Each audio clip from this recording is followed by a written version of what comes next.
China has already established a network of state-sponsored computer hackers to target American businesses and government. The National Cyber Awareness System sent out an alert recently as a warning. And joining us right now, cybersecurity expert and attorney Leeza Garber. Leeza, welcome back to the National Desk. Great to see you. Great to see you, Jan. This latest report is very alarming. The cybersecurity and infrastructure security agencies working right now with the FBI, the NSA to track the Chinese government. They are actively working to hack what they say are publicly known vulnerabilities. And the report details major telecommunications companies and network service providers. Well, that pretty much sums up a risk to all of us. So what are these vulnerabilities, Leeza, and what can we do to protect ourselves? For a little bit of context, about 13 major telecom companies in the U.S. have been hacked over the past 2 years.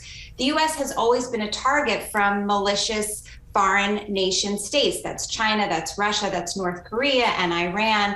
But China is especially targeting telecom companies because they are treasure troves of information on U.S. citizens and what's going on in our country. T-Mobile is included, other giants are included. What's troubling is that they're taking advantage of flaws or vulnerabilities or holes in products, in software that are used by these telecom giants that have been discovered for years. In fact, one of the hacks apparently took advantage of a flaw in a router that was found 5 years ago. So we need better processes across these agencies to determine how to update their systems. Yeah, and the report even states, quote, these cyber actors are also consistently evolving and adapting tactics to bypass defenses. So how quickly are the hackers changing their tactics, and how quickly are we able to stop these potential attacks?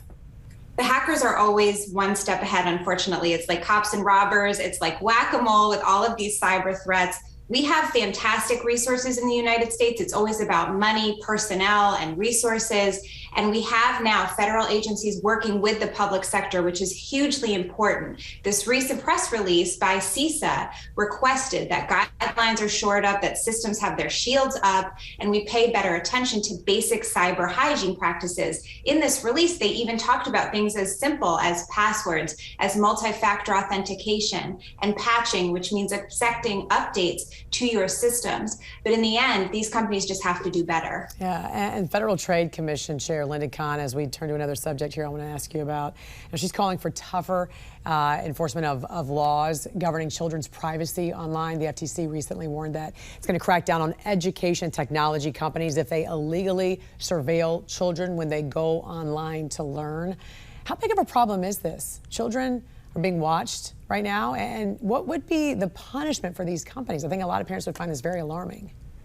We need to protect our children online, plain and simple. And companies are not doing enough. The FTC is stepping up. We've seen that social media is a huge problem. And I'm talking about children that are under the age of 13, let alone teenagers that are older than 13 that are having problems with social media. And we saw the report from Facebook internally when we listened to the whistleblower a few months ago, how harmful social media is.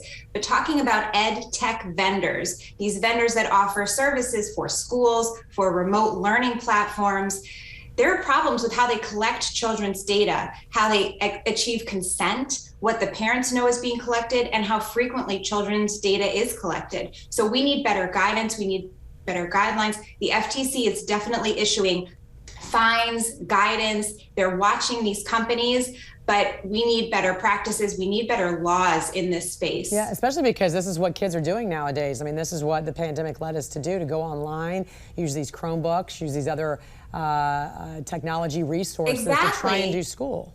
Exactly, and huge amounts of school districts across our country use ed tech, which is just educational technology. So all of these platforms, and the guidelines are pretty vague and gray, and the practices change amongst the vendors. So we really have to be careful. The FTC is certainly doing quite a bit, but as parents, we have to be aware too. Yeah, that is eye-opening and alarming. All right, Leeza Garber, thank you so much for joining us this morning here on the National Desk. We appreciate it.